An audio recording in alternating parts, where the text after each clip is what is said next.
서울 도심의 스카이라인을 날카롭게 가르는 태산그룹 본사 빌딩 27층 전략기획실의 아침은 언제나처럼 전쟁터와 같은 긴장감 속에서 시작되고 있었지만 그 긴장의 무게는 사람마다 전혀 다르게 다가오고 있었다. 통유리창 너머로 쏟아지는 아침 햇살이 화려한 대리석 바닥을 비추고 있었지만 구석진 파티션 뒤에 몸을 숨기듯 앉아있는 이지안의 자리는 마치 빛조차 피해가는 그늘진 섬처럼 고요하고 어두웠다. 그녀는 두꺼운 뿔테 안경 너머로 모니터 속의 엑셀 시트를 뚫어지게 응시하며 손가락이 보이지 않을 정도로 빠르게 키보드를 두드리고 있었는데 그것은 오늘 오전 중에 있을 중요한 임원회의 자료를 최종적으로 검토하기 위함이었다. 지안의 머리카락은 아무렇게나 묶어 올린 탓에 잔머리가 흘러내려 있었고 며칠째 이어진 야근으로 피부는 푸석했지만 그녀의 눈동자만큼은 데이터의 홍수 속에서 오류를 찾아내는 메이의 눈처럼 예리하게 빛나고 있었다. 반면 파티션 너머 창가 쪽에 가장 좋은 자리를 차지하고 있는 최미나 팀장은 거울을 보며 화장을 고치느라 여념이 없었는데 그녀는 이번 프로젝트의 발표자로 내정되어 있었지만 실무에 대해서는 거의 아는 바가 없었다. 미나는 지안이 밤새워 작성한 보고서를 자신의 이름으로 제출하는 것에 아무런 죄책감을 느끼지 않는 사람이었고 지안 역시 그런 부조리에 저항하기보다는 묵묵히 자신의 할 일을 하는 편을 택해왔다. 하지만 오늘 아침의 공기는 평소와 달랐는데 그것은 바로 그룹 내에서 피도 눈물도 없는 냉혈한으로 불리는 강태준 대표가 예고도 없이 이번 전략회의에 직접 참관한다는 소식이 전해졌기 때문이었다.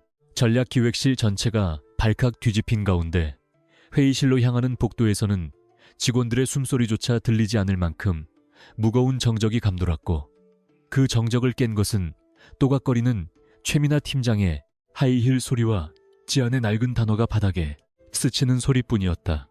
회의실 문이 열리고 강태준 대표가 들어서는 순간 실내의 온도는 순식간에 영하로 떨어지는 듯한 착각을 불러일으켰는데 그는 소문대로 찔러도 피 한 방울 나올 것 같지 않은 차가운 인상의 소유자였다. 완벽하게 재단된 감색 슈트는 그의 탄탄한 체격을 감싸고 있었고 날카로운 턱선과 굳게 담은 입술은 그가 타협을 모르는 사람임을 여실히 보여주고 있었다. 태준은 자리에 앉자마자 불필요한 인사는 생략하고 바로 시작하라는 듯 손을 까딱였고 그 짧은 제스처 하나에 임원들조차 마른 침을 삼키며 긴장했다. 지아는 회의실의 가장 구석진 자리, 즉 병풍이나 다름없는 배석자 자리에 앉아 노트북을 펴고 회의 내용을 기록할 준비를 했으나 그녀의 시선은 불안하게 떨리고 있는 최미나 팀장의 손끝에 머물렀다. 미나는 화려한 외모와 능숙한 처세술로 지금껏 승승장구해왔지만 강태준이라는 거대한 산 앞에서는 그저 껍데기에 불과하다는 것을 본인 스스로도 직감하고 있는 듯했다. 발표가 시작되고 최미나 팀장은 준비된 스크립트를 읽어내려가며 유창한 목소리로 신규 프로젝트의 전망을 설명하기 시작했지만 그녀의 눈동자는 허공을 맴돌고 있었고 화면 속의 그래프와 그녀의 설명 사이에는 미묘한 엇박자가 존재하고 있었다. 강태준은 턱을 괴고 무표정한 얼굴로 스크린을 응시하고 있었는데 그의 침묵이 길어질수록 회의실의 공기는 점점 더 희박해져 가서 숨을 쉬기조차 힘들 지경이었다. 미나가 작년 대비 매출 성장률이 15%에 달할 것이라고 자신 있게 말하며 다음 장표로 넘기려던 찰나 태준의 낮은 목소리가 회의실을 가로질러 날아와 꽂혔다.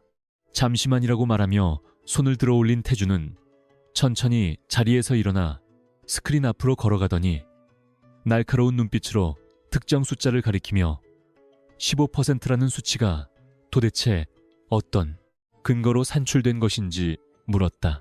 태준의 지적은 정확했고 그는 원자재 가격 상승분이 이번 분기 예산안에 전혀 반영되지 않았음을 꼬집으며 기본 중의 기본도 지키지 않은 보고서를 내놓은 기획실의 안일함을 질타하기 시작했다. 미나는 당황하여 얼굴이 하얗게 질린 채 입술만 달싹였고 변명을 늘어놓으려 했으나 태준은 차가운 눈빛으로 그녀의 말을 가로막으며 자신이 묻는 것은 변명이 아니라 정확한 데이터와 대안이라고 쏘아붙였다. 회의실 안의 모든 임원들이 고개를 숙이고 최민아 팀장의 몰락을 지켜보고 있던 그 절체절명의 순간 회의실 구석에서 작지만 단호한 목소리가 들려왔다. 원자재 상승분을 반영한 실제 성장률은 8.2%이며 이는 지난달 국제 유가 급등으로 인한 물류비 증가가 주된 원인입니다. 라는 말이 끝나기도 전에 모든 시선이 구석 자리로 쏠렸다. 그곳에는 존재감이라곤 찾아볼 수 없었던 이지안이 자리에서 일어나 흔들림 없는 눈빛으로 강태준을 똑바로 응시하고 있었다. 미나는 기가 막히다는 듯 지안을 노려보며 지금 네가 감히 어디라고 끼어드냐고 소리치려 했으나 강태준이 손을 들어 미나를 제지하고는 지안에게 계속해보라는 신호를 보냈다. 지안은 마른 침을 한번 삼키고는 머릿속에 저장된 방대한 데이터를 마치 눈앞에 펼쳐진 책을 읽듯이 술술 풀어내기 시작했는데 그녀의 설명은 단순히 수치를 나열하는 수준을 넘어 시장의 흐름과 변수까지 완벽하게 통제하고 있었다. 그녀는 현재의 위기를 타개하기 위해 물류 시스템을 제3자에게 위탁하는 방식 대신 현지 법인과의 파트너십을 통해 직배송 경로를 개척해야 한다고 주장하며 구체적인 비용 절감, 시뮬레이션 결과까지 구두로 제시했다. 강태준은 팔짱을 낀 채 흥미롭다는 표정으로 지안을 관찰하기 시작했는데 그는 지금까지 수많은 보고를 받아봤지만 자료 하나 없이 머릿속의 데이터만으로 이토록 논리 정연하게 대안을 제시하는 직원은 처음 보았기 때문이었다. 태준은 지안을 시험해 보려는 듯 현지 법인과의 파트너십이 실패할 경우에 리스크 해지 방안은 무엇이냐고 날카롭게 되물었다. 보통의 직원이라면 대표의 압박 질문에 당황하여 말을 더듬거나 위축되었겠지만 지안은 안경을 고쳤으며 침착하게 대답했다. 파트너십 계약 시 초기 투자 비용을 최소화하고 수익 분배 조건을 단계적으로 조정하는 옵션 계약을 체결한다면 리스크는 30% 이하로 통제 가능하며 이미 법무팀과 해당 공고와 조항의 유효성에 대해 비공식적으로 검토를 마쳤다고 덧붙였다.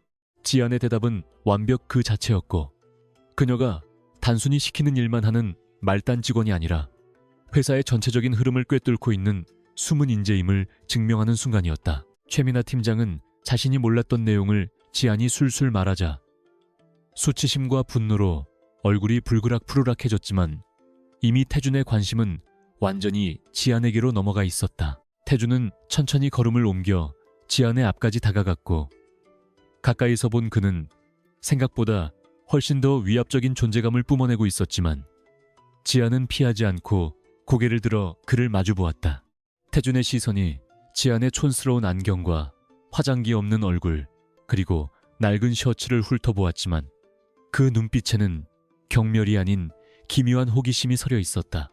그는 잠시 침묵을 지키다가 입가에 아주 희미한 하지만 분명한 미소를 띄었는데 그것은 이 얼음성 같은 회사에서 아무도 본 적 없는 기적과도 같은 일이었다. 태준은 지안에게 이름을 물었고 지안이 떨리지 않는 목소리로 전략기획실 대리 이지안이라고 대답하자 그는 고개를 끄덕였다. 태준은 뒤이어 멍하니 서 있는 최민아와 임원들을 향해 돌아서며 오늘 회의에서 건진 것은 단 하나뿐이라고 차갑게 일갈했다. 그는 이 프로젝트의 책임자를 즉시 교체할 것을 지시하며 자신의 비서실장에게 이지안 대리의 인사기록 카드를 지금 당장 집무실로 가져오라고 명령한 뒤 회의실을 빠져나갔다. 태준이 나간 뒤 회의실은 마치 폭탄이 터진 듯한 소란스러움에 휩싸였고 모든 사람들의 경악 섞인 시선이 작고 초라해 보였던 이지안에게 꽂히는 것을 느끼며 그녀는 깊은 숨을 내쉬었다. 태산그룹 본사 27층 전략기획실에 떨어진 인사발령 공고는 마치 평온하던 호수에 떨어진 거대한 바위처럼 사무실 전체를 격렬한 파동으로 뒤흔들어 놓았고 그 충격은 쉽사리 가라앉지 않을 기세였다. 인사팀에서 정식으로 발송된 이메일의 제목은 특별 인사 발령이었으며 그 내용을 확인한 직원들은 자신의 눈을 의심하며 모니터를 몇 번이고 다시 들여다보아야만 했다. 입사일에 존재감 없이 구석자리를 지키던 전략기획실 대리 이지안이 하루아침에 그룹의 심장부인 비서실장 겸 대표이사 전담 특별보좌관으로 임명되었다는 사실은 그 누구도 예상치 못한 전개였기 때문이었다. 사무실 곳곳에서는 수군거리는 소리가 끊이지 않았는데 대부분은 그녀의 파격적인 승진을 축하하기보다는 도대체 무슨 수로 그런 자리를 꿰찼는지에 대한 의구심과 질투가 뒤섞인 비아냥거림이었다. 특히 외모와 스펙을 중시하는 사내 분위기 속에서 뿔테 안경에 펑퍼짐한 옷차림을 고수하는 지안이 그 화려한 비서실의 주인이 된다는 것은 기존의 질서를 파괴하는 일종의 반란처럼 받아들여지고 있었다. 직원들은 3355 모여 커피를 마시며 강태준 대표의 취향이 독특하다거나 지안이 우리가 모르는 막강한 뒷배경을 가지고 있을 것이라는 근거 없는 루머를 양산해내기에 바빴다. 자신의 짐을 정리하기 위해 종이박스를 접고 있던 지안의 등 뒤로 날카로운 하이힐 소리가 다가와 멈췄고 그 주인은 굳이 뒤를 돌아보지 않아도 알 수 있는 최미나 팀장이었다. 미나는 분을 이기지 못한 듯 씩씩거리며 지안의 책상을 손바닥으로 내려쳤는데 그 소리에 주변의 시선이 일제히 두 사람에게 쏠렸다. 미나는 붉게 상기된 얼굴로 지안을 노려보며 네가 정말로 그 자리에 어울린다고 생각하느냐고 쏘아붙였고 이는 명백한 모욕이자 패배자의 열등감이 섞인 발악이었다. 그녀는 지안의 허름한 카디건을 손가락질하며 비서실의 격조를 떨어뜨릴 것이 뻔한 내가 대표님 옆에 서는 것 자체가 회사 망신이라며 독설을 퍼부었다. 하지만 지안은 짐을 싸던 손을 멈추지 않은 채 차분한 목소리로 업무 인수인계서는 서버에 저장해 두었으니 확인해 보시라고 응수할 뿐이었다. 지안의 무미건조한 반응은 미나를 더욱 자극했고 그녀는 지안이 무언가 부정한 방법으로 대표를 홀렸을 것이라며 인신공격까지 서슴지 않았으나 지안은 마지막 책 한 권을 박스에 담으며 천천히 고개를 들어 미나를 똑바로 응시했다. 지안은 안경을 고쳤으며 자신이 그 자리에 가는 것은 외모 때문이 아니라 팀장님이 해결하지 못한 문제를 해결했기 때문이라고 담담하게 팩트를 짚어주었다. 그 한마디는 미나의 자존심을 산산조각 내기에 충분했고 주변에서 숨죽여 지켜보던 직원들 사이에서는 낮은 탄성이 터져나왔다. 지안이 박스를 들고 엘리베이터에 올라타 가장 높은 층인 50층 버튼을 눌렀을 때 그녀의 심장은 겉보기와 달리 맹렬하게 뛰고 있었는데 그것은 두려움 때문이 아니라 이제야 비로소 자신의 능력을 제대로 펼칠 수 있는 전장에 들어선다는 전율 때문이었다. 50층에 도착하자마자 느껴지는 공기는 아래층과는 확연히 달랐는데 차가운 대리석 바닥과 모던한 인테리어 그리고 적막감이 감도는 복도는 이곳이 권력의 정점임을 실감케 했다. 기존의 비서실 직원들은 지안이 박스를 들고 나타나자 당황한 기색을 감추지 못하고 힐끔거리며 서로 눈빛을 교환했는데 그들의 눈빛 속에는 촌스러운 차림새의 상사를 맞이해야 하는 난감함이 역력했다. 지안은 그들의 시선에 아랑곳하지 않고 곧장 대표 집무실 앞에 메인 데스크로 향했는데 그곳은 전임 비서실장이 비리 혐의로 불명 예스럽게 쫓겨난 직후라 주인 잃은 서류들이 어지럽게 널려 있었다. 그녀가 짐을 풀기도 전에 인터폰이 울렸고 수화기 너머로 들려오는 강태준의 낮고 서늘한 목소리는 지체 없이 안으로 들어오라는 짧은 명령을 내렸다. 지안은 깊은 숨을 한 번 내쉬고 옷매무새를 다듬은 뒤 육중한 마호간이 문을 열고 들어갔다. 넓은 집무실의 중앙 거대한 책상 뒤에 앉아있는 강태준은 서류 결제를 하느라 고개조차 들지 않았고 그 무심함은 지안을 기선 제압하려는 의도가 다분해 보였다. 지안이 책상 앞까지 걸어가 정중하게 고개를 숙여 인사했지만 태준은 펜을 놓지 않은 채 건조하게 내뱉었다. 그는 어제 회의에서의 활약이 인상적이기는 했으나 그것이 단지 운이 좋았거나 미리 준비된 쇼가 아니었음을 증명해야 한다고 말했다. 태준은 드디어 고개를 들어 지안을 바라보았는데 그 눈빛은 어제의 흥미로움 대신 냉철한 평가자의 시선으로 바뀌어 있었다. 그는 책상 한쪽에 쌓여있는 방대한 양의 서류 더미를 턱짓으로 가리키며 이것들은 전임자가 남기고 간 지난 5년치의 법인카드 사용 내역과 비공식 접대비 리스트라고 설명했다. 태준은 이 막대한 자료들을 단순히 정리하는 것이 아니라 자금의 흐름을 분석하여 횡령의 패턴을 찾아내고 오늘 퇴근 전까지 완벽한 보고서를 제출하라는 불가능에 가까운 지시를 내렸다. 이는 보통의 회계팀 직원들이 매달려도 며칠은 걸릴 분량이었고 사실상 지안이 제풀에 지쳐 떨어져 나가기를 바라는 혹독한 신고식이나 다름없었다. 하지만 지안은 당황하거나 불만을 표출하는 대신 묵묵히 서류 더미를 받아들고는 알겠습니다라는 짧은 대답과 함께 집무실 밖으로 나갔다. 그녀의 자리에 돌아온 지안은 즉시 전투태세에 돌입했는데 엑셀을 켜고 서류들을 스캔하는 동시에 그녀의 머릿속에서는 복잡한 숫자들이 매트릭스처럼 배열되기 시작했다. 다른 비서들이 점심을 먹으러 가면서 그녀를 동정어린 눈빛으로 쳐다보았지만 지안은 모니터에서 눈을 떼지 않은 채 샌드위치 한 조각으로 끼니를 때우며 오로지 데이터 분석에만 몰두했다. 그녀는 단순히 숫자를 입력하는 것이 아니라 전임자가 교묘하게 숨겨놓은 허위 청구서와 중복 결제 내역의 상관관계를 파악해 나가고 있었다. 시간이 흐를수록 지안의 손끝은 더욱 빨라졌고 그녀의 안경 렌즈에는 쉴 새 없이 넘어가는 데이터의 잔상이 비쳤다. 해가 뉘엿뉘엿 넘어가며 사무실이 붉은 노을로 물들기 시작할 무렵 지안은 마침내 마지막 엔터키를 눌렀고 프린터에서는 따끈한 보고서가 출력되어 나왔다. 그녀는 시계를 확인했는데 태준이 제시한 데드라인보다 무려 1시간이나 앞선 시각이었다. 지안이 다시 집무실 문을 두드리고 들어갔을 때 태준은 창밖의 야경을 바라보며 와인을 한 모금 마시고 있었는데 그는 지안이 벌써 포기하고 핑계를 대러왔을 것이라고 짐작했다. 그러나 지안이 책상 위에 올려놓은 것은 얇지만 핵심이 담긴 요약 보고서와 상세 데이터가 담긴 USB였다. 태준은 의외라는 표정으로 보고서를 집어들었고 첫 페이지를 넘기는 순간 그의 눈매가 가늘어졌다. 지안은 태준이 보고서를 읽는 동안 침착하게 브리핑을 시작했는데 그녀는 단순히 횡령 금액을 합산한 것이 아니라 횡령이 주로 발생한 시점과 특정 거래처와의 연관성, 그리고 자금이 세탁되어 흘러들어간 것으로 추정되는 차명 계좌의 패턴까지 완벽하게 도출해냈다.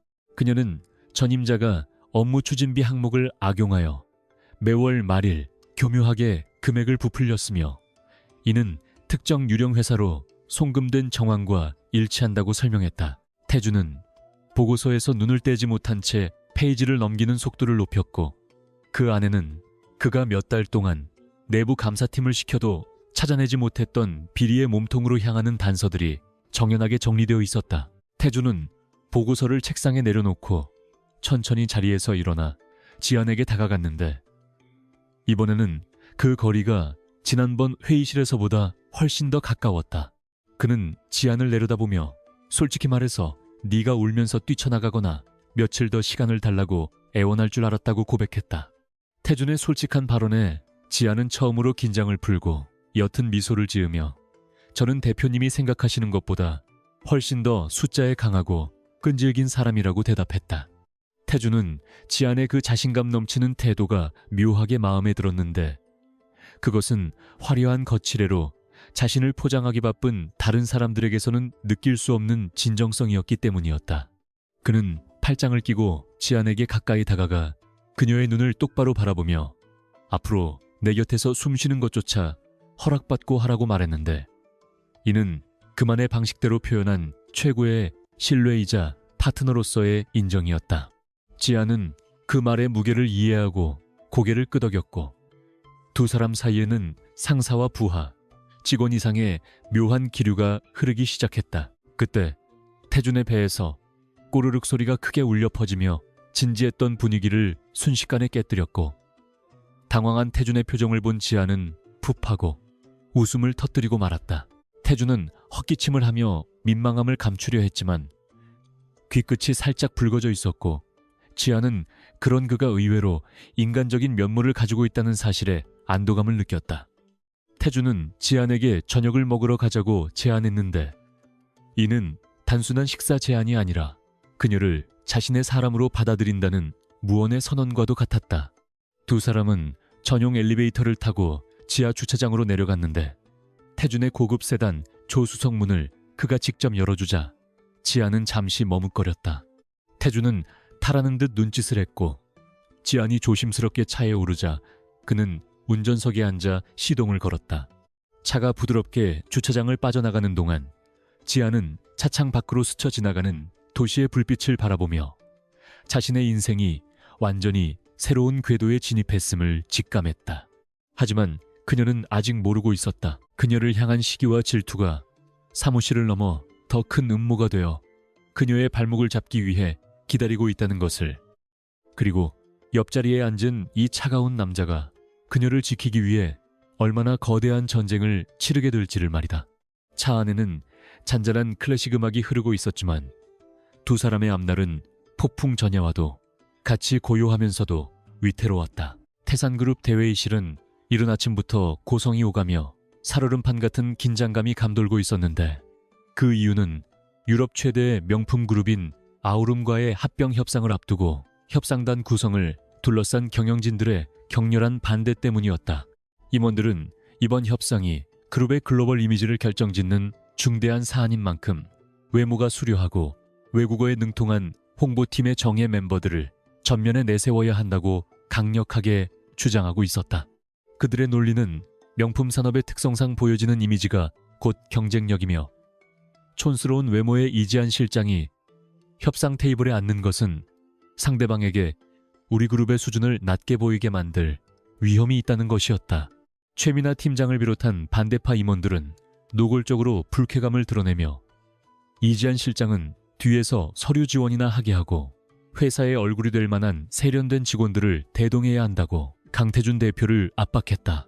하지만 상석에 앉은 태준은 그들의 주장을 묵묵히 듣고만 있다가 찻잔을 내려놓으며 차가운 목소리로 일갈했는데, 그는 우리가 지금 패션쇼를 하러 가는 것이 아니라 회사의 명운이 걸린 비즈니스를 하러 가는 것이라고 못 박았다. 태준은 화려한 껍데기보다는 상대의 허점을 찌를 수 있는 날카로운 칼날이 필요하다고 말하며 이지한 실장이 이번 협상의 메인 파트너임을 선언하고 회의를 강제로 종료시켰다. 협상 장소인 최고급 호텔 프라이빗 룸으로 향하는 차 안에서 지아는 무릎 위에 놓인 방대한 분량의 자료를 다시 한번 점검하고 있었지만 그녀의 손끝은 미세하게 떨리고 있었는데, 이는 임원들의 비난이 머릿속에서 떠나지 않았기 때문이었다. 태준은 그런 지안의 긴장을 눈치채고 창밖을 보던 시선을 거두며 오늘 상대할 아우름 그룹의 수석 협상가인 로랑 이사는 거만하기로 유명한 인물이니 겉모습에 주눅 들지 말고 내가 준비한 대로만 하라고 조언했다. 태준의 목소리는 평소처럼 건조했지만 그 안에는 지안에 대한 굳건한 신뢰가 담겨 있었고, 그 믿음은 지안에게 그 어떤 응원보다 큰 힘이 되어 주었다. 호텔에 도착하자 화려한 샹들리에와 대리석으로 장식된 로비가 위압감을 주었지만 지안은 옷매무새를 단정히 하고 태준의 뒤를 따라 당당하게 걸음을 옮겼다. 회담장 문이 열리고 맞춤 정장을 입은 아우름 그룹의 관계자들이 모습을 드러냈는데, 그들은 마치 패션 잡지에서 튀어나온 듯 세련되고 화려한 외모를 자랑하고 있었고, 그 중심에는 날카로운 눈빛에 로랑 이사가 앉아 있었다. 로랑은 태준과 악수를 나누며 반가움을 표시했지만 그의 시선이 지안에게 머무는 순간 노골적인 경멸과 의아함이 스쳐 지나가는 것을 숨기지 않았다. 협상이 시작되자마자 로랑 이사는 예상대로 공격적인 태도를 취하며 기선을 제압하려 들었는데, 그는 유창한 한국어를 구사하면서도 중간중간 어려운 전문 용어는 자국어를 섞어 쓰며 태산그룹 측을 혼란스럽게 만들려는 의도를 보였다. 로랑은 태산그룹의 브랜드 가치가 아우름의 기준에 미치지 못한다고 폄하하며 합병 비율을 7대3으로 자신들에게 유리하게 가져가겠다는 터무니없는 조건을 제시했다. 태준이 불쾌한 기색을 내비치며 반박하려 하자 로랑은 여유로운 미소를 지으며 옆에 앉은 지안을 가리키고는 태산그룹의 미적 기준이 이 정도 수준이라면 우리의 우려가 틀리지 않은 것 같다는 모욕적인 발언을 서슴지 않았다. 회담장 안의 공기는 순식간에 얼어붙었고 태산그룹 측 배석자들은 당황하여 어쩔 줄 몰라 했으나 태준의 주먹은 분노로 하얗게 질려가고 있었다. 태준이 자리를 박차고 일어나려는 찰나 지안이 태준의 팔을 가볍게 잡으며 고개를 저어 보였고, 그녀는 천천히 자리에서 일어나 로랑을 똑바로 응시했다. 지안은 안경을 고쳤으며 유창하지는 않지만 정확하고 힘있는 목소리로 아우름그룹의 재무제표상 숨겨진 부채와 최근 아시아 시장에서의 실패 사례를 조목조목 짚어내기 시작했다. 지아는 단순히 수비적인 태도를 취하는 것이 아니라 로랑이 제시한 합병 조건 속에 숨겨진 독소 조항을 정확하게 간파해냈는데, 그것은 원자재 공급망을 아우름이 독점하여 태산 그룹을 하청업체로 전락시키려는 교묘한 함정이었다. 그녀는 테이블 위에 놓인 계약서의 25페이지를 펼쳐 보이며 이 조항대로라면 향후 5년간 태산그룹은 매년 300억 원 이상의 손실을 보게 될 것이며 이는 명백한 불공정, 거래라고 지적했다. 로랑의 표정은 순식간에 굳어졌고 그는 당황하여 통역사에게 무언가 속삭였으나 지아는 멈추지 않고 아우름그룹이 최근 환경규제 위반으로 유럽 법원으로부터 거액의 벌금을 부과받은 사실을 언급하며 도덕적 해이를 꼬집었다. 그녀는 외모가 회사의 가치를 대변하는 것이 아니라 투명한 경영과 정직한 신뢰야말로 진정한 명품의 조건이라고 일갈하며 로랑의 오만함의 정면으로 맞섰다. 지안의 논리 정연하고 거침없는 반격에 아우름 측 관계자들은 꿀먹은 벙어리가 되었고 거만하던 로랑조차 식은땀을 흘리며 넥타이를 느슨하게 풀 수밖에 없었다. 태주는 지안의 압도적인 활약을 지켜보며 가슴 한구석에서 뜨거운 전율이 일어나는 것을 느꼈는데, 그것은 단순한 업무적 만족감을 넘어선 존경과 경이로움이었다. 결국 로랑 이사는 자신의 패배를 인정하고 태산그룹이 제시한 5대5의 합병 비율과 독소 조항 삭제를 받아들이겠다고 선언할 수밖에 없었고, 이는 태산그룹 역사상 가장 성공적인 협상으로 기록될 순간이었다. 협상이 타결되고 서명식이 끝난 후 로랑은 떠나기 전 지안에게 다가와 정중하게 악수를 청하며 당신은 내가 만난 협상가 중 가장 강인하고 아름다운 지성을 가진 사람이라고 사과와 찬사를 동시에 보냈다. 로랑이 떠나고 회담장에 남겨진 태준과 지안 사이에는 묘한 침묵이 흘렀는데 태준은 천천히 지안에게 다가가 그녀의 어깨에 손을 올렸다.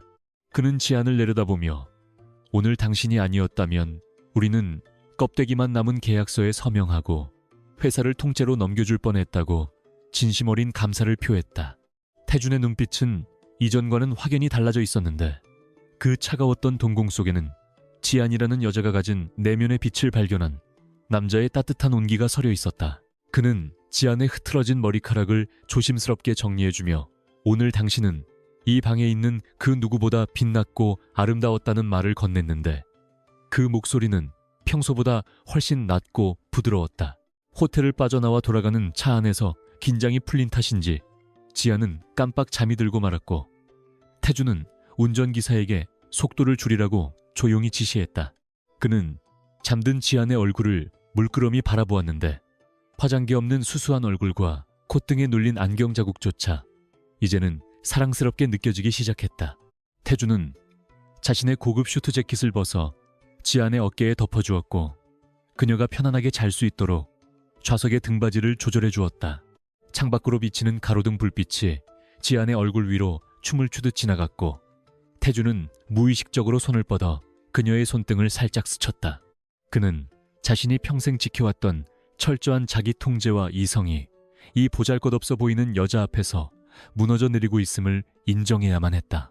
태주는 오늘 협상장에서 그녀가 보여준 당당함과 지혜가 그 어떤 화려한 드레스나 보석보다 더 가치 있다는 것을 깨달았고 자신의 심장이 그녀를 향해 반응하고 있다는 사실을 더 이상 부정할 수 없었다. 차가 태산그룹 본사에 도착했을 때 태주는 지안을 깨우는 대신 잠시 더 그녀의 곁에 머무르기를 택했고 차 안의 공기는 두 사람만의 비밀스러운 감정으로 가득 채워지고 있었다. 한편 최민아 팀장과 그녀를 추종하는 세력은 협상이 성공적으로 끝났다는 소식을 전해 듣고 믿을 수 없다는 반응을 보였는데 그들은 지안이 유행을 바랐거나 태준이 뒤에 서다 해결해 주었을 것이라고 애써 폄하했다.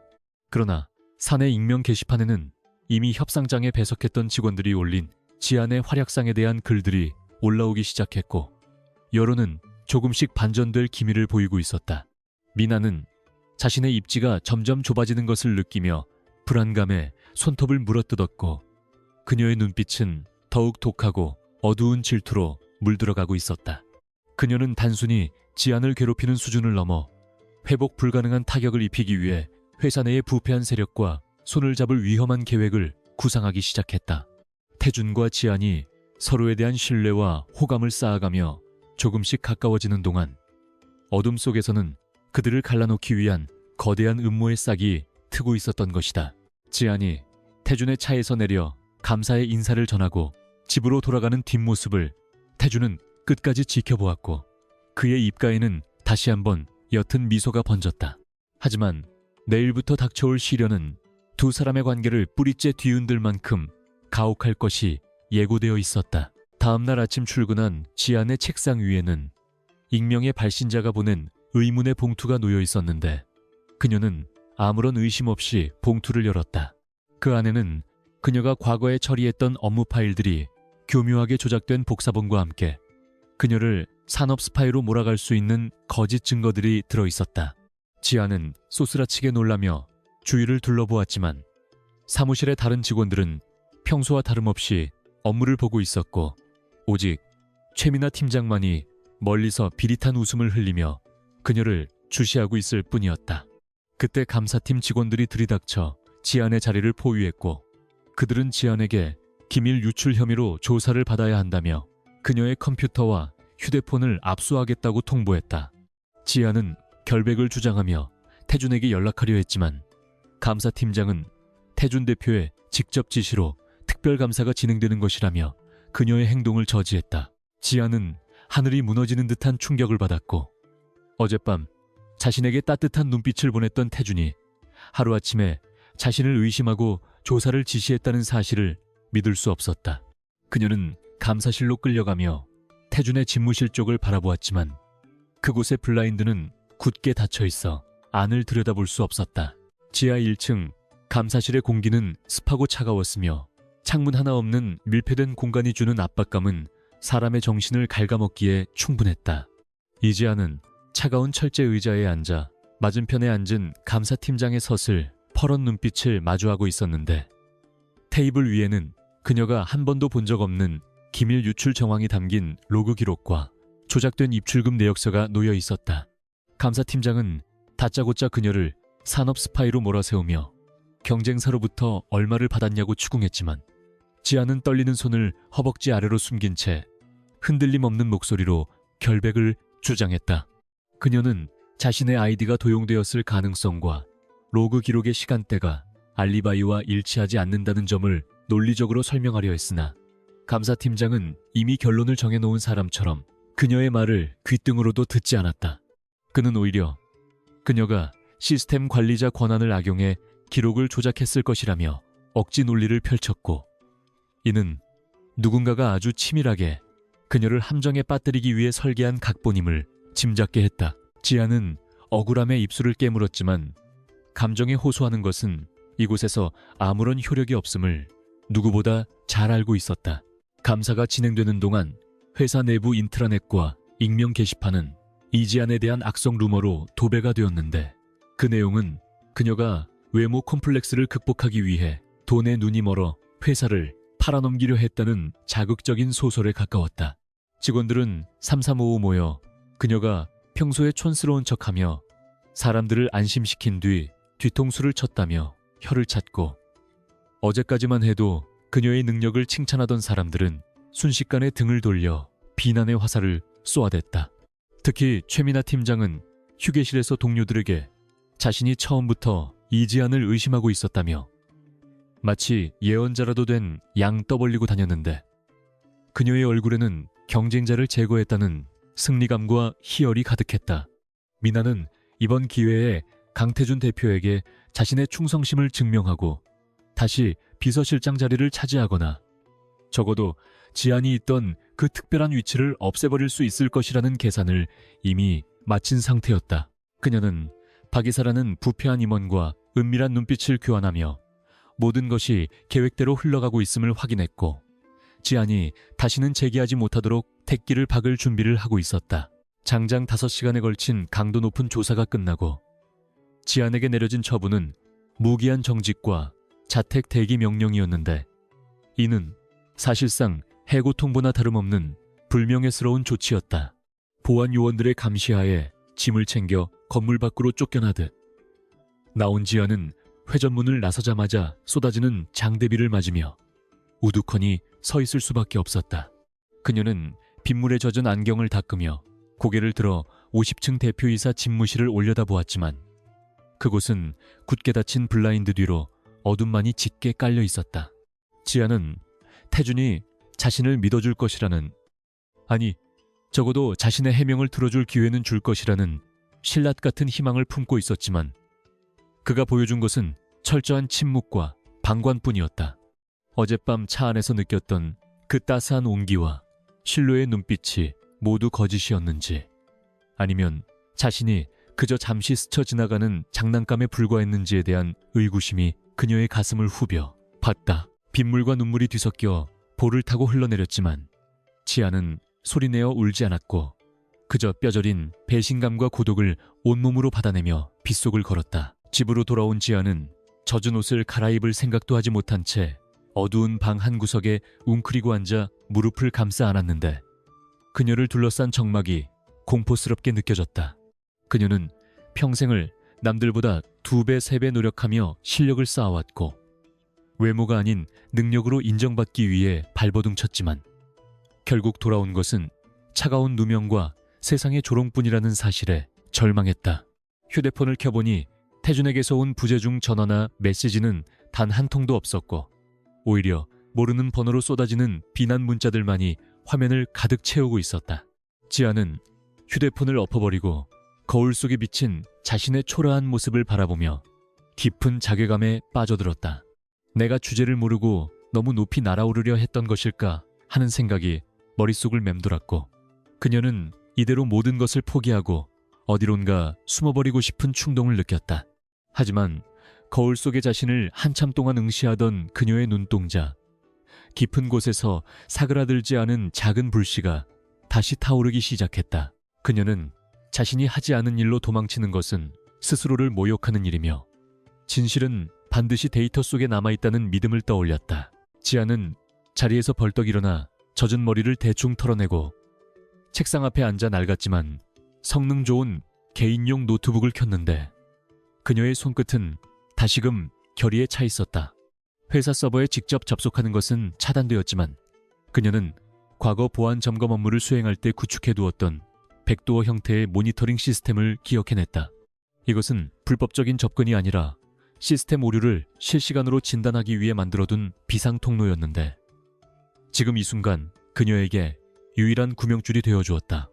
지아는 복잡한 코드를 입력하며 서버의 방화벽을 우회했고 마침내 문제의 로그 기록 원본에 접근하는데 성공했다. 화면 가득 쏟아지는 수만 개의 데이터 속에서 그녀는 자신이 기밀을 유출했다고 지목된 시간대의 접속 기록을 정밀 분석하기 시작했다. 감사팀이 제시한 증거는 표면적으로는 완벽해 보였지만 데이터의 타임스탬프와 접속 IP 주소를 교차 검증하는 과정에서 미세한 엇박자가 발견되었다. 범인은 지안의 아이디로 로그인했지만 접속 위치를 숨기기 위해 VPN을 사용했고 그 우회 경로의 끝에는 회사 내부망에서만 사용 가능한 특정 단말기의 맥 주소가 남아있었다. 그 시각 강태준 대표는 어두운 집무실 안에서 홀로 위스키잔을 기울이며 창밖의 야경을 내려다보고 있었는데 그의 표정은 그 어느 때보다 차갑고 고독해 보였다. 비서실장이 조심스럽게 들어와 이지한 대리에 대한 징계위원회가 내일 오전으로 잡혔다고 보고하며 정말 이대로 진행하실 거냐고 조심스럽게 물었다. 태준은 잔을 내려놓으며 아무런 대답도 하지 않았지만 그가 쥐고 있는 펜이 부러질 듯 휘어져 있는 것에서 그의 내면이 격렬하게 요동치고 있음을 짐작할 수 있었다. 그는 지안이 빗속에서 처량하게 회사를 떠나는 모습을 폐쇄 회로 화면으로 지켜보았고 당장이라도 달려나가 그녀를 안아주고 싶은 충동을 억눌러야만 했다. 태준은 이번 사건이 단순히 지안 개인을 공격하는 것이 아니라 자신을 끌어내리려는 거대한 세력의 도발임을 직감하고 있었고 섣불리 움직였다가는 오히려 지안을 더 큰 위험에 빠뜨릴 수 있다고 판단했다. 그는 지안이 스스로의 힘으로 이 위기를 극복하고 일어설 수 있을 것이라 믿으며 자신의 침묵이 그녀를 지키기 위한 가장 잔인하고도 확실한 방패가 되기를 기도했다. 하지만 그 기다림의 시간은 그에게도 뼈를 깎는 고통이었다. 밤이 깊어가고 새벽이 밝아올 무렵 지안의 방은 모니터 불빛만이 환하게 비추고 있었는데 그녀의 눈 밑에는 짙은 다크서클이 내려앉았지만 눈빛만은 형형하게 빛나고 있었다. 그녀는 범인이 사용한 단말기의 맥주소를 역추적하여 그것이 재무이사 사무실에 있는 서브 서버라는 사실을 밝혀냈고 그 시간대에 해당 서버에 접속할 수 있는 권한을 가진 사람은 최민아 팀장과 박 이사 두 사람뿐이라는 결론에 도달했다. 더 놀라운 것은 그들이 덮어씌운 기밀 유출 사건은 빙산의 일각에 불과했으며 실제로는 수백억 원 규모의 비자금을 조성하여 해외 페이퍼 컴퍼니로 빼돌린 정황이 포착되었다는 점이었다. 지안은 이 거대한 비리의 실체를 증명할 결정적인 증거를 확보하기 위해 위험을 무릅쓰고 해킹에 가까운 데이터 복구 작업을 감행했다. 그녀는 삭제된 파일들의 파편을 하나하나 맞추어 나갔고 마침내 최민아와 박 이사가 주고받은 이메일과 이중 장부를 복원하는 데 성공했다. 화면에 떠오른 명백한 증거들을 보며 지안은 안도의 한숨과 함께 온몸의 전율을 느꼈는데 이것은 단순한 누명 벗기를 넘어 회사를 구하고 정의를 실현할 수 있는 강력한 무기였다. 날이 밝자마자 지안은 단정한 정장으로 갈아입고 머리를 질끈 묶은 채 집을 나섰는데 그녀의 발걸음에는 전날의 초라함은 온데간데 없고 비장함만이 감돌았다. 그녀는 택시를 타고 태산그룹 본사로 향하며 자신의 손에 들린 USB를 꽉 쥐었는데 그 안에는 그녀의 명예와 회사의 미래가 담겨 있었다.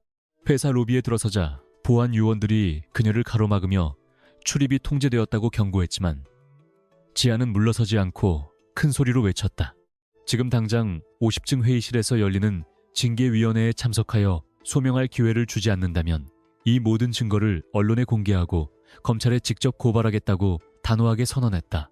그녀의 기세에 눌린 보안팀장이 어딘가로 전화를 걸었고 잠시 후 놀랍게도 들여보내라는 지시가 내려왔다.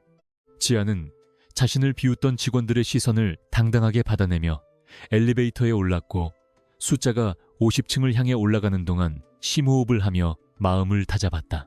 이제 곧 시작될 싸움은 그녀의 인생을 건 마지막 도박이었으며 그녀는 결코 패배할 생각이 없었다. 엘리베이터 문이 열리고 징계위원회 회의실 앞에는 최민아가 팔짱을 낀 채 비웃음을 머금고 그녀를 기다리고 있었다. 최민아는 지안을 보자마자 뻔뻔하게도 여기까지 찾아와서 구차하게 매달리는 꼴이 가관이라며 독서를 퍼부었지만 지안은 그녀를 무시하고 회의실 문을 향해 걸어갔다. 미나는 지안의 앞을 가로막으며 네가 들어가서 무슨 말을 하든 결과는 바뀌지 않을 것이라고 속삭였는데 그녀의 목소리에는 악의가 가득했다. 지안은 미나의 눈을 똑바로 바라보며 결과가 바뀌지 않는다면 그건 당신들이 아직 내 진짜 능력을 보지 못했기 때문이라고 차갑게 응수했다. 지안은 미나를 밀치고 회의실 문을 활짝 열어젖혔고 그 안에는 강태준 대표를 비롯한 임원진들이 근엄한 표정으로 앉아 있었다. 모든 시선이 지안에게 쏠렸고 무거운 침묵이 흐르는 가운데 지안은 테이블 중앙으로 걸어가 자신이 가져온 USB를 내려놓았다. 태준은 지안을 바라보며 아무런 표정 변화도 없었지만 그의 눈빛 깊은 곳에서는 미세한 안도감이 스쳐 지나갔다. 지안은 마이크를 잡고 떨리지 않는 목소리로 선언했다. 지금부터 제가 보여드릴 것은 저의 결백뿐만 아니라 이 회사를 좀 먹고 있는 진짜 범인들의 추악한 민낯입니다. 징계위원회가 열리고 있는 태산그룹 대회의실의 공기는 숨 막힐 듯 무거웠고 창밖에서 내리치는 빗소리만이 정막을 깨고 있었는데 테이블 중앙에 선 이지안의 모습은 마치 폭풍우 속에 홀로 선 작은 등대처럼 위태로워 보였다. 박 이사는 불쾌한 기색을 감추지 못한 채 굵은 손가락으로 테이블을 두드리며 외부인이 함부로 회의실에 난입한 것에 대해 보안팀에 책임을 묻겠다고 소리쳤고 다른 임원들도 동조하는 듯 웅성거렸다. 하지만 지안은 그들의 위협에 조금도 위축되지 않고 오히려 더 당당하게 고개를 들며 제가 외부인이라면 이 회사의 보안 시스템을 뚫고 들어온 것 자체가 여러분의 무능을 증명하는 것이 아니냐고 차갑게 되물었다. 그 한마디에 회의실은 찬물을 끼얹은 듯 조용해졌고 박 이사의 얼굴은 붉게 상기되었으나 지아는 아랑곳하지 않고 가져온 USB를 프로젝터에 연결했다. 스크린에는 복잡한 로그 기록과 네트워크 트래픽 분석 차트가 띄워졌고 지아는 레이저 포인터로 특정 지점을 가리키며 설명을 시작했다. 지안의 목소리는 차분했지만 그 내용은 회의실에 앉아있는 모든 사람들의 등골을 서늘하게 만들기에 충분했는데 그녀는 기밀 유출이 발생한 정확한 시간대에 자신의 아이디가 로그인된 위치를 지도상에 표시해 보였다. 그녀는 해당 시간대에 자신은 자택에서 대기 중이었으며 로그 기록상 IP 주소는 명백히 회사 내부망, 그것도 특정 임원의 사무실에서 할당된 고정 IP를 가리키고 있음을 데이터로 증명했다. 그녀가 가리킨 곳은 다름 아닌 박 이사의 집무실이었고 그 순간 모든 임원들의 시선이 경악과 의심을 담아 박 이사에게로 쏠렸다. 박 이사는 당황하여 헛기침을 하며 이것은 조작된 자료라고 소리쳤지만 지아는 눈 하나 깜짝하지 않고 다음 장표를 넘겼다. 그곳에는 박 이사의 PC에서 사용된 VPN 우회 기록과 최민아 팀장이 전송한 암호화된 이메일의 복호화 내용이 적나라하게 드러나 있었다. 최민아 팀장은 자신의 이름이 거론되자 사색이 되어 자리에서 벌떡 일어났는데 그녀는 떨리는 목소리로 이건 함정이라며 지안이 해킹을 통해 증거를 심어놓은 것이라고 억지를 부리기 시작했다. 그녀는 눈물을 글썽이며 감정에 호소하려 했지만 지안은 냉정한 표정으로 그녀가 보낸 이메일의 첨부 파일을 열어보였다. 그 파일 안에는 태산그룹의 핵심 기술 도면이 들어있었고 수신자는 경쟁사의 이사로 되어 있었는데 이는 변명의 여지가 없는 명백한 산업 스파이 행위의 증거였다. 회의실 안은 순식간에 아수라장이 되었고 임원들은 배신감에 치를 떨며 두 사람을 비난하기 시작했으나 박 이사는 끝까지 발뺌하며 보안팀을 호출하라고 고래고래 소리를 질렀다. 바로 그때 지금까지 침묵을 지키고 있던 강태준 대표가 자리에서 천천히 일어났고 그의 서늘한 눈빛이 소란스러운 회의실을 단숨에 제압했다. 태준은 천천히 걸어나와 지안의 옆에 섰는데 그 모습은 마치 그녀를 보호하는 거대한 성벽과도 같았고 그는 박 이사를 내려다보며 그만하면 됐다고 낮게 읊조렸다. 박 이사는 태준의 기세에 눌려 뒷걸음질 쳤지만 여전히 억울하다는 표정을 지으며 대표님, 저 여자의 말을 믿으시는 겁니까? 라고 항변했다. 태준은 비릿한 미소를 지으며 비서실장에게 신호를 보냈고 비서실장은 두툼한 서류 봉투를 테이블 위에 쏟아부었다. 그 서류들은 지안이 찾아낸 디지털 증거를 뒷받침하는 법적 효력이 있는 금융거래 내역서와 차명 계좌 추적 결과 보고서였으며 태준이 지난 며칠간 침묵하며 준비해온 결정타였다. 태준은 이지한 대리가 데이터를 분석하는 동안 나는 자금의 흐름을 쫓았다고 말하며 박 이사가 지난 5년 동안 빼돌린 회사 돈이 무려 300억 원에 달한다는 사실을 폭로했다. 태준의 설명에 따르면 박 이사와 최민아는 유령 회사를 설립하여 마케팅 비용과 컨설팅 비용 명목으로 회사 돈을 횡령해왔으며 이번 기밀 유출 사건은 그들의 비리가 발각될 위기에 처하자 지안에게 뒤집어 씌우기 위해 꾸민 자작극이었다. 태준은 자신이 그동안 침묵했던 이유는 확실한 물증을 잡기 위해 그들이 방심하고 움직일 때를 기다린 것이라고 설명하며 지안에게 미안한 눈빛을 보냈다. 그는 지안이 겪어야 했을 고초를 알면서도 그녀의 능력을 믿었기에 이 위험한 작전에 그녀를 미끼로 사용할 수밖에 없었음을 고백했다.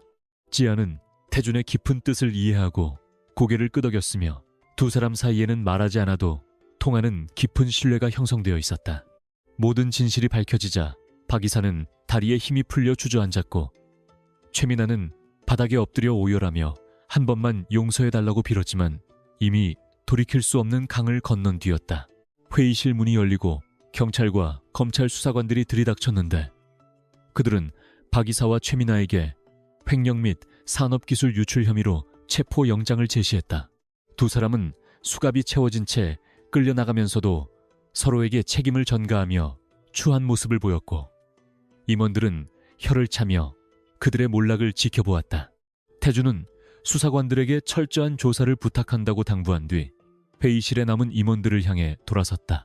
그는 차가운 목소리로 이번 사건은 단순히 개인의 일탈이 아니라 사람을 겉모습으로만 판단하고 편견에 사로잡혀 진실을 보지 못한 우리 모두의 책임이라고 질타했다. 임원들은 부끄러움에 고개를 들지 못했고 태주는 앞으로 능력보다 외모나 배경을 중시하는 구시대적인 관행을 뿌리 뽑겠다고 선언하며 조직 개편을 예고했다. 태주는 다시 지안에게 시선을 돌렸는데 그의 눈빛은 방금 전에 냉철함과는 달리 따뜻하고 부드럽게 변해 있었다. 그는 모든 임원들이 보는 앞에서 지안에게 정중하게 고개를 숙이며 회사를 대신해 그리고 개인적으로도 진심으로 사과한다고 말했다. 대표가 일개 대리에게 고개를 숙이는 초유의 사태에 회의실은 술렁거렸지만 태주는 개의치 않고 지안의 손을 잡았다. 그는 이지안 대리는 오늘 회사를 구한 영웅이며 앞으로 나의 파트너로서 부족함이 없는 사람이라고 공언했다. 지안은 벅차오르는 감정을 억누르며 태준의 손을 맞잡았고 그녀의 눈시울은 붉어졌지만 입가에는 환한 미소가 번지고 있었다. 그것은 억울함을 씻어낸 자의 후련함이자 자신의 가치를 인정받은 사람만이 지을 수 있는 가장 아름다운 미소였다. 회의가 끝나고 모두가 빠져나간 텅 빈 회의실에 단둘이 남게 된 태준과 지안 사이에는 묘한 긴장감과 안도감이 동시에 흘렀다. 태준은 긴장이 풀린 듯 넥타이를 느슨하게 풀며 창가로 다가가 비가 그치고 맑게 개기 시작한 하늘을 바라보았다. 그는 지안을 돌아보며 많이 무서웠을 텐데 도망치지 않고 싸워줘서 고맙다고 다시 한번 감사를 표했다. 지안은 다가가 태준의 옆에 나란히 서서 창밖을 바라보며 대표님이 저를 믿어주실 거라고 생각했기 때문에 버틸 수 있었다고 솔직하게 털어놓았다. 태준은 씁쓸한 미소를 지으며 내가 당신을 믿는 것 이상으로 당신이 나를 믿어주었다는 사실에 오히려 내가 구원받은 기분이라고 고백했다. 그는 조심스럽게 지안의 어깨를 감싸 안았고 지안은 거부하지 않고 그의 품에 기대어 지친 몸과 마음을 위로받았다. 태준은 지안에게 이번 일로 승진은 물론이고 특별 포상 휴가를 주겠다고 제안했지만 지안은 고개를 저으며 휴가보다는 저녁 식사를 같이 하고 싶다고 말했다. 태준은 의외라는 표정을 지었지만 이내 환하게 웃으며 세상에서 가장 맛있는 저녁을 대접하겠다고 약속했다. 두 사람은 서로를 바라보며 웃음을 터뜨렸고 그 웃음소리는 회의실의 무거운 공기를 완전히 걷어내고 따뜻한 봄바람을 불러일으키는 듯했다. 태준은 지안의 안경을 살짝 들어올리며 안경 벗은 모습이 궁금하다고 장난스럽게 말했고 지안은 얼굴을 붉히며 나중에 보여드리겠다고 수줍게 대답했다. 두 사람의 관계는 이제 상사와 부하 직원을 넘어 서로의 상처를 보듬어주고 함께 미래를 그려나갈 수 있는 연인으로 발전하고 있었다. 그날 저녁 태준은 약속대로 지안을 최고급 레스토랑으로 데려갔는데 그곳은 예약조차 힘든 곳이었지만 태준은 오직 지안만을 위해 전체를 대관한 상태였다. 화려한 야경이 내려다 보이는 창가 자리에서 두 사람은 와인을 기울이며 그동안 하지 못했던 많은 이야기를 나누었다. 지안은 자신의 어린 시절 이야기와 외모 콤플렉스로 인해 겪었던 아픔들을 솔직하게 털어놓았고 태준은 그녀의 손을 잡고 묵묵히 들어주었다. 태준 역시 재벌가에서 자라면서 느꼈던 외로움과 인간관계에 대한 불신을 고백하며 지안을 만나고 나서야 비로소 사람을 믿는 법을 배우게 되었다고 말했다. 두 사람은 서로의 아픔을 공유하며 더욱 깊은 유대감을 느꼈고 사랑이라는 감정이 조용히 그러나 확실하게 싹트고 있음을 확인했다. 식사가 끝날 무렵 태준은 지안에게 작은 상자를 건넸는데 그 안에는 화려한 보석 대신 심플하지만 세련된 디자인의 열쇠가 들어있었다. 지안이 의아한 표정으로 쳐다보자 태준은 이것은 내 마음의 문을 여는 열쇠라며 언제든지 들어와도 좋다는 뜻이라고 로맨틱하게 설명했다. 지안은 감동하여 눈물을 흘렸고 태준은 자리에서 일어나 지안의 눈물을 닦아주며 이마에 부드럽게 입을 맞췄다. 레스토랑 안에는 감미로운 음악이 흐르고 있었고 두 사람은 서로를 꼭 껴안은 채 이 행복한 순간이 영원하기를 기도했다. 하지만 그들의 앞에는 아직 넘어야 할 산이 남아 있었는데 그것은 바로 태준의 집안과 세간의 시선이라는 거대한 벽이었다. 그러나 이제 두 사람은 혼자가 아니었기에 그 어떤 시련도 두렵지 않았다. 다음 날 회사에 출근한 지아는 완전히 달라진 대우를 받게 되었는데 직원들은 그녀를 보면 정중하게 인사했고 최미나를 따르던 무리들은 쥐 죽은 듯 조용히 지냈다. 태준은 지안을 전략기획실 본부장으로 파격 승진시키는 인사를 단행했고 이는 그룹 역사상 최연소 여성 임원의 탄생을 알리는 신호탄이었다. 지안은 자신의 능력을 마음껏 펼치며 회사의 혁신을 주도했고 태산그룹은 제2의 전성기를 맞이하게 되었다. 태준은 그런 지안을 곁에서 지켜보며 흐뭇해했고 그녀가 성장하는 모습에서 자신의 선택이 틀리지 않았음을 확신했다. 그리고 그는 이제 더 이상 망설일 필요가 없다고 판단하고 일생일대의 결단을 내리기로 마음먹었다. 그것은 바로 다가오는 그룹 창립 기념 파티에서 지안을 자신의 공식적인 파트너로 소개하고 공개 프로포즈를 하는 것이었다. 태준은 비서실장에게 파티 준비를 지시하며 이번 파티의 주인공은 자신이 아니라 이지안 본부장이 될 것이라고 강조했다. 그는 지안에게 어울리는 드레스를 직접 고르고 반지를 주문 제작하는 등 만반의 준비를 갖추었다. 하지만 지안은 이런 태준의 계획을 전혀 모른 채 다가올 파티가 단순히 회사의 행사인 줄만 알고 업무에 매진하고 있었다. 폭풍우가 지나간 자리에 더 단단한 땅이 굳어지듯 두 사람의 사랑은 시련을 거치며 더욱 견고해졌고 이제 그 결실을 맺을 시간이 다가오고 있었다. 태산그룹의 창립 30주년 기념 파티가 열리는 서울의 최고급 호텔 그랜드 볼룸 앞은 이른 저녁부터 수많은 취재진과 정재계 인사들이 몰려들어 발 디딜 틈조차 없이 북적이고 있었는데 화려한 조명과 붉은 카펫은 오늘 밤이 단순한 기업 행사가 아님을 예고하고 있었다. 이지아는 집 앞까지 보내준 강태준 대표의 수행기사가 건넨 의상 박스를 받아들고 거울 앞에 섰는데 박스 안에는 화려한 보석이나 노출이 심한 드레스 대신 짙은 네이비색의 실크 드레스가 정갈하게 담겨 있었다.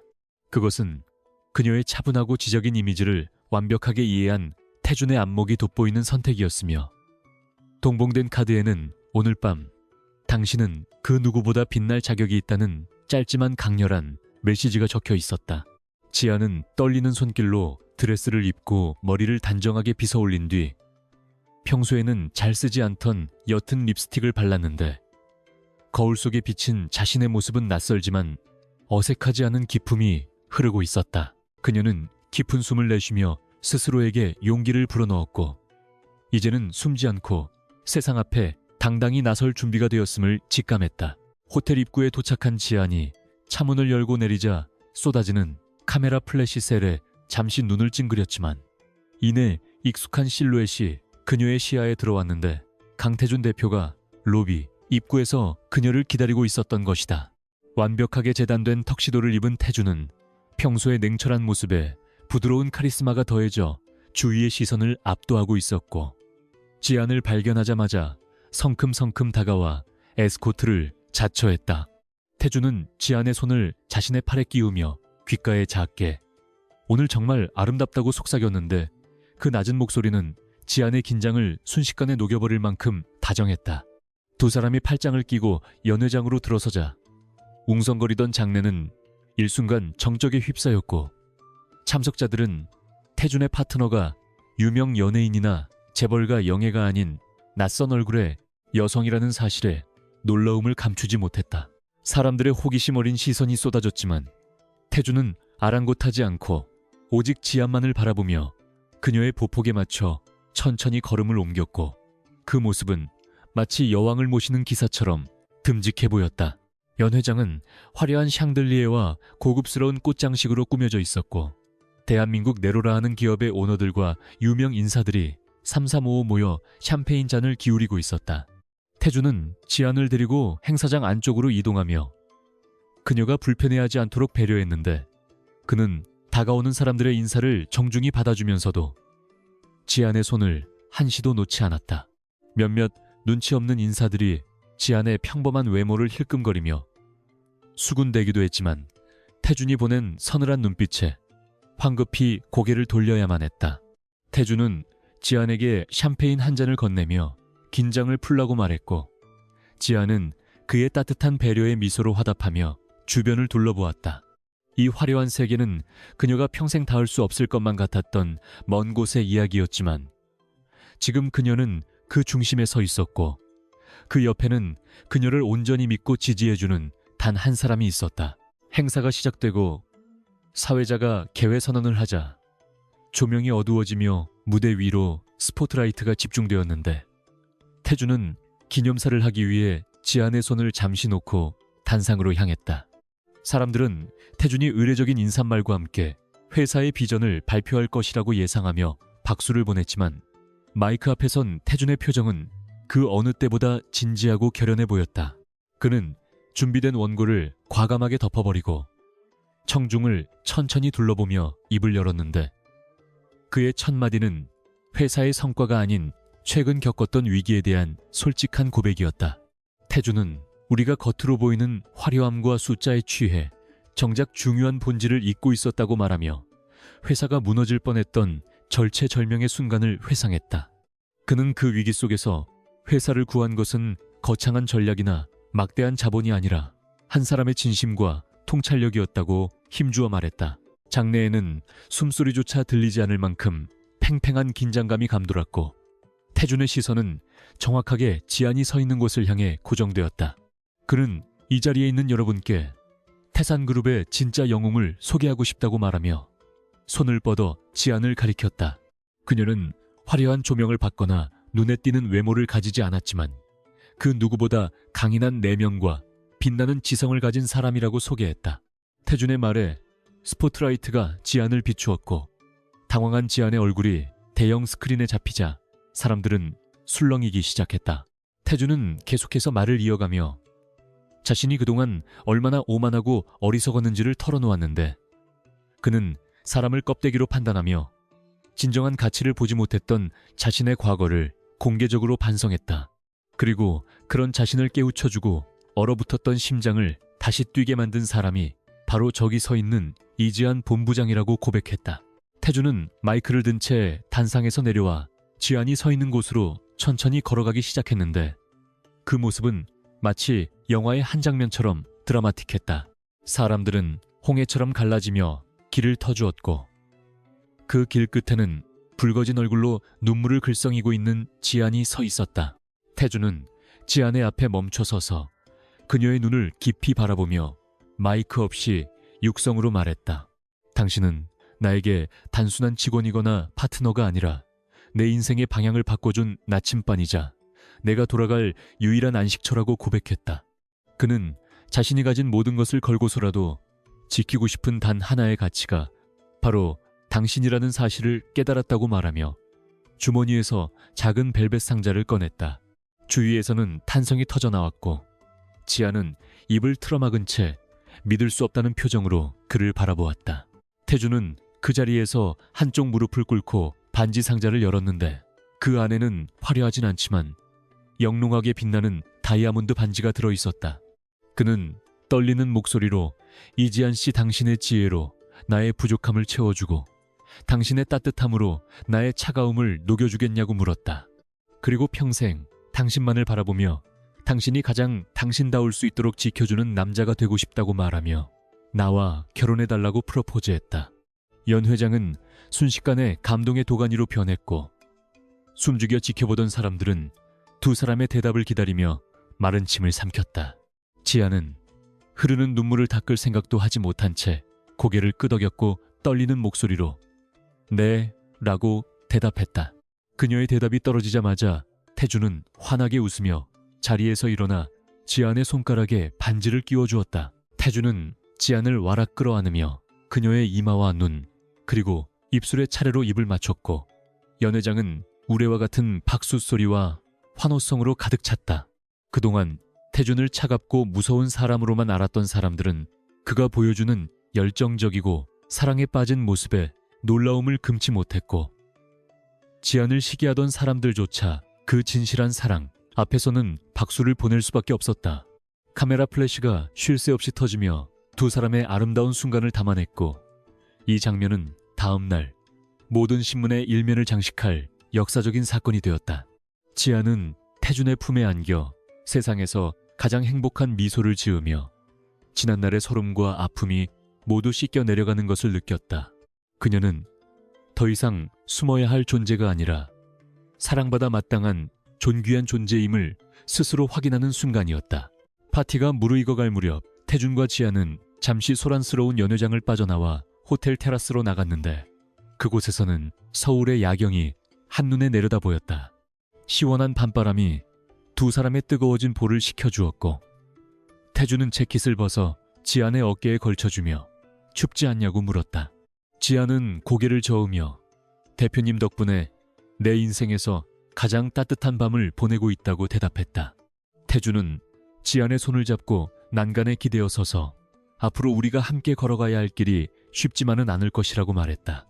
세상의 편견과 시선, 그리고 기업 경영이라는 무거운 책임이 우리를 짓누를 수도 있겠지만 당신과 함께라면 그 어떤 것도 두렵지 않다고 덧붙였다. 지아는 태준의 손을 꽉 잡으며 저 역시 어떤 시련이 와도 당신의 손을 놓지 않을 것이며 당신이 지칠 때마다 쉴 수 있는 그늘이 되어주겠다고 약속했다. 두 사람은 밤하늘을 수놓은 별들을 바라보며 미래에 대한 이야기를 나누었는데, 그것은 거창한 계획이 아니라 주말에는 함께 산책을 하고 비 오는 날에는 좋아하는 음악을 들으며 차를 마시는 소박한 일상에 대한 상상이었다. 태준은 지안에게 이제 회사에서는 본부장이지만 집에서는 나만의 아내가 되어달라고 장난스럽게 말했고, 지안은 웃으며 공과사는 구분해야 한다고 짐짓 엄한 표정을 지어 보였다. 태준은 그런 지안이 사랑스러워 견딜 수 없다는 듯 다시 한번 그녀를 품에 안았고, 두 사람은 서로의 심장 소리를 들으며 깊은 평온함을 느꼈다.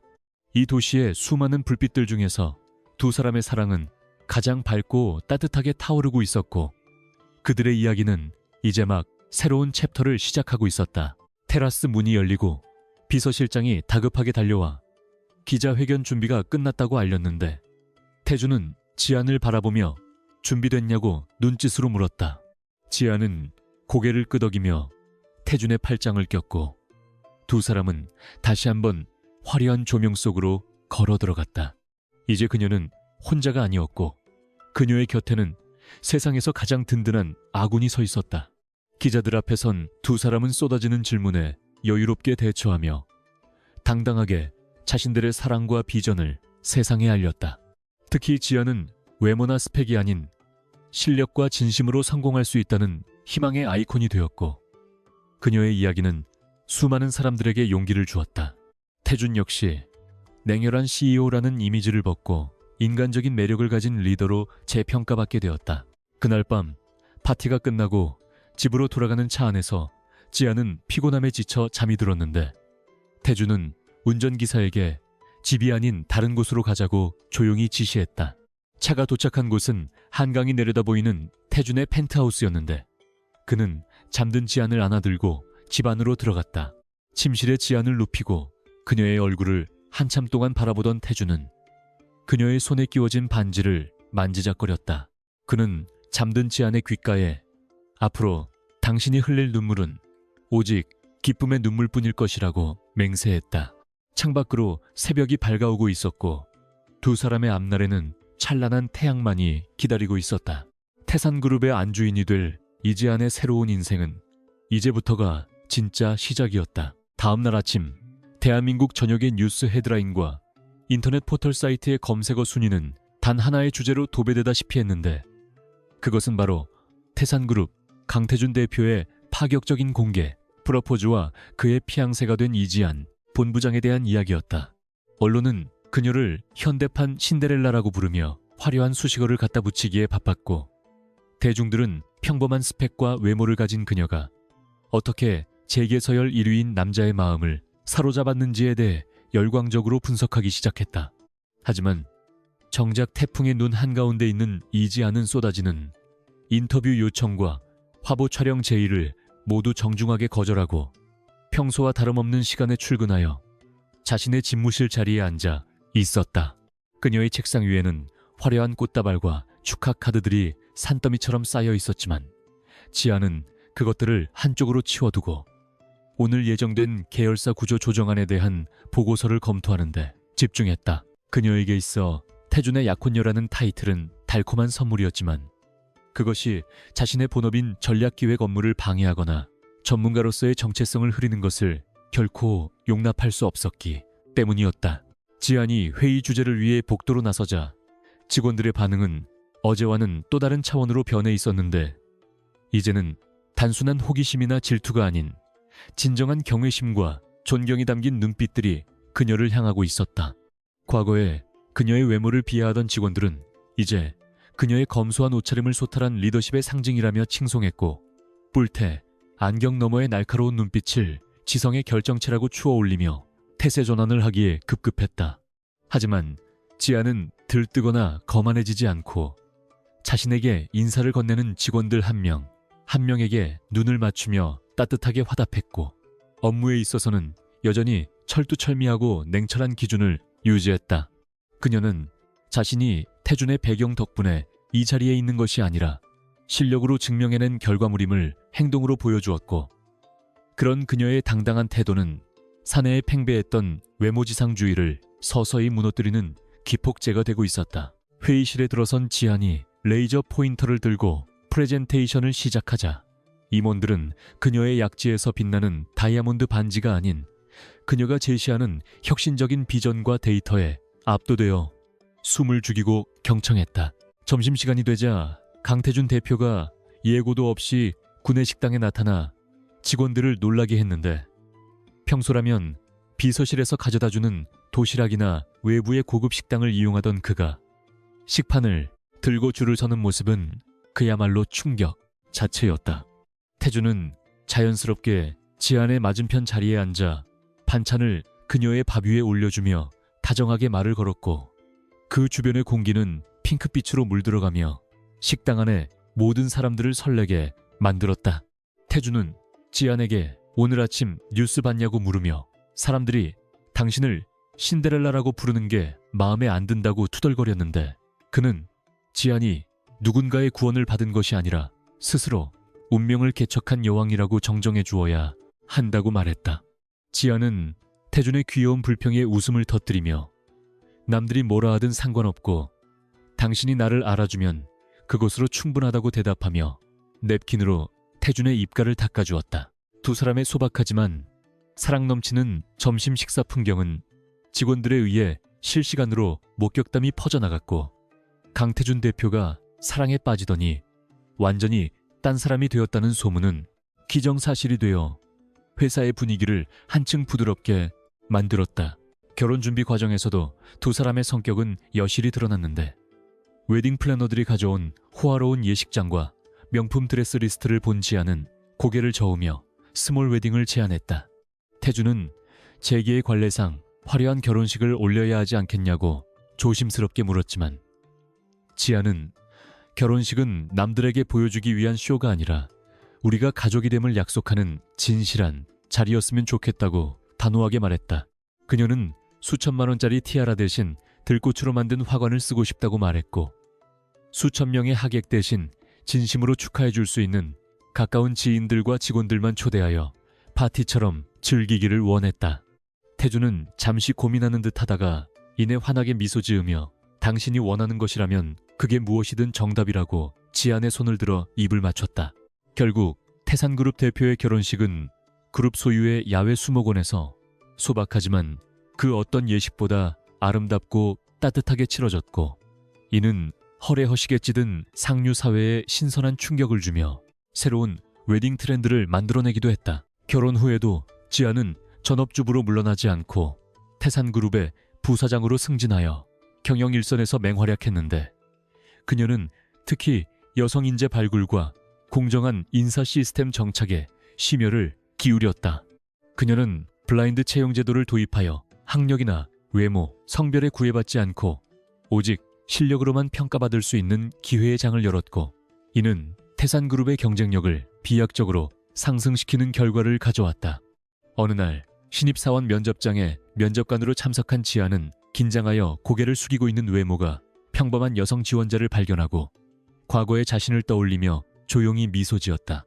지원자가 더듬거리며 답변을 이어가자 지아는 부드러운 목소리로 고개를 들고 당당하게 말하라고 격려하며 당신이 가진 생각의 깊이는 겉모습으로 판단할 수 없는 보석과 같으니 자신감을 가지라고 조언했다. 그 지원자는 지안의 말에 용기를 얻어 자신의 역량을 유감없이 발휘했고 훗날 지안의 멘티가 되어 회사의 핵심 인재로 성장하게 되는데 이는 지안이 뿌린 희망의 씨앗이 싹을 틔운 수많은 사례 중 하나에 불과했다. 시간이 흘러 어느덧 결혼 1주년이 된 날 저녁 늦은 시간까지 야근을 하던 지안은 피곤한 눈을 비비며 창가로 다가가 서울의 야경을 내려다보고 있었다. 1년 전만 해도 그녀는 이 도시의 불빛들 속에서 자신이 설 자리는 어디에도 없다고 느끼며 고독과 절망을 삼켜야 했지만 지금 그녀의 위치는 완전히 달라져 있었다.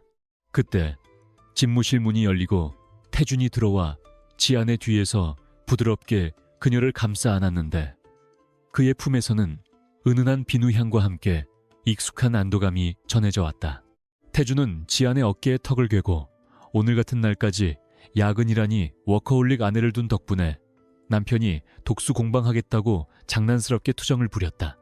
지안은 뒤로 돌아 태준의 목을 끌어안으며 미안하다고 사과했지만 태준은 고개를 저으며 당신이 일할 때 보여주는 그 열정적인 눈빛을 사랑하니 괜찮다고 속삭였다. 두 사람은 서로를 마주보며 지난 1년 동안 함께 헤쳐온 수많은 위기와 기쁨의 순간들을 회상했고 그 모든 과정이 서로를 더 단단하게 묶어주는 끈이 되었음을 확인했다. 태준은 지안을 데리고 옥상 정원으로 올라갔는데 그곳에는 그가 미리 준비해둔 작은 케이크와 샴페인이 놓여 있었고 밤하늘에는 별들이 쏟아질 듯 반짝이고 있었다. 태준은 잔에 샴페인을 따르며 건배를 제의했는데 그는 우리의 성공이나 부를 위해서가 아니라 당신이 내 곁에 있어준 매 순간의 기적을 위해 건배하고 싶다고 말했다.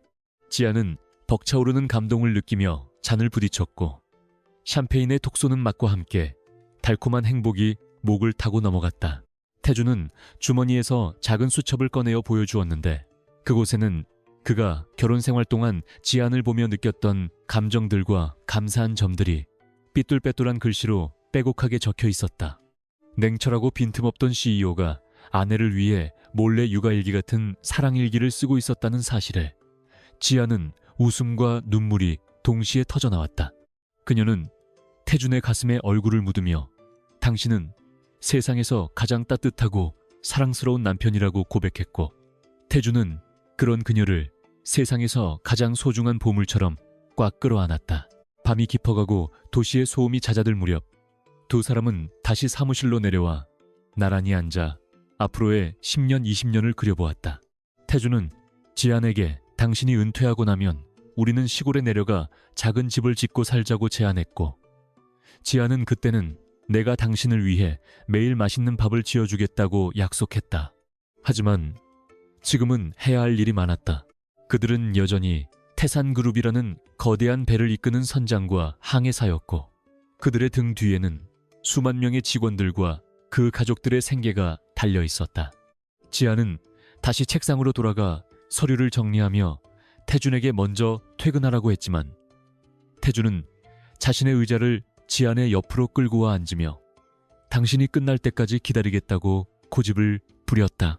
지안이 못 말리겠다는 듯 웃으며 고개를 절레절레 흔들자 태준은 지안의 안경을 벗기고 그녀의 입술에 짧고 진하게 입을 맞췄다. 어느새 창밖으로 붉은 여명이 밝아오고 있었고 아침 햇살이 두 사람의 실루엣을 비추기 시작했다. 지안은 문득 유리창에 비친 자신의 모습을 바라보았는데 예전에 촌스럽고 위축되어 있던 여자는 온데간데 없고 그 자리에는 사랑과 자신감으로 충만한 아름다운 여인이 서 있었다. 그녀는 깨달았다. 진정한 아름다움이란 타인의 시선이나 화려한 치장에서 오는 것이 아니라 자신의 삶을 사랑하고 열정적으로 살아가는 태도에서 비롯된다는 것을 말이다. 그리고 그녀의 곁에는 그 아름다움의 가치를 누구보다 먼저 알아봐준 한 남자가 든든한 버팀목처럼 서 있었다. 태준은 지안의 손을 잡고 창밖을 가리키며 저 새로운 태양처럼 우리의 앞날도 언제나 밝게 빛날 것이라고 말했다. 지아는 태준의 손을 꽉 잡으며 고개를 끄덕였고 두 사람은 떠오르는 태양을 향해 희망찬 미소를 지어 보였다. 이야기는 여기서 끝이 나지만 이지안과 강태준이 써내려갈 전설은 이제 막 서막을 올렸을 뿐이었다. 세상은 여전히 외모와 조건으로 사람을 평가하려 들겠지만 그들은 그 편견의 벽을 넘어서는 법을 알고 있었고 그 비결은 바로 서로에 대한 믿음과 흔들리지 않는 사랑이었다. 사무실에 불이 꺼지고 두 사람이 손을 잡고 복도를 걸어나가는 뒷모습. 위로 따스한 아침 햇살이 축복처럼 쏟아져 내렸다. 평범했지만 결코 평범하지 않았던 한 여자의 위대한 승리와 얼음 같았던 남자의 뜨거운 사랑 이야기는 그렇게 완성되었고 그들의 이야기는 오래도록 사람들의 가슴 속에 남아 진정한 아름다움의 의미를 되새기게 할 것이다.